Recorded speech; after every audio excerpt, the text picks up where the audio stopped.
Hello everyone, welcome back to the channel. Hope you are doing well and fine. And in today's video I'll be showing you Instagram how to fix notes. So without wasting any time, let's just jump right on the video and make sure to watch this video till the end and follow the steps as well.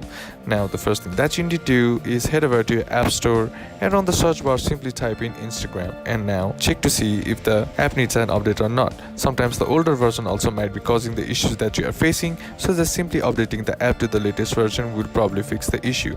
But if you are still facing the issue, then the next step that you can do is just simply head over to your settings app and then scroll down, tap on general, and now inside general tap on iPhone storage. And once you're inside your iPhone storage, here find Instagram and then tap on it.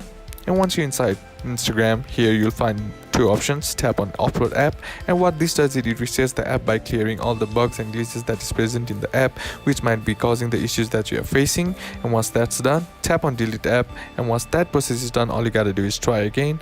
And that's basically how to do it. And that's it for today's video, guys. Hope this video was useful to you. Leave a like if you did, comment down below what the next video should be on, consider subbing to the channel. Thank you for watching. Bye bye.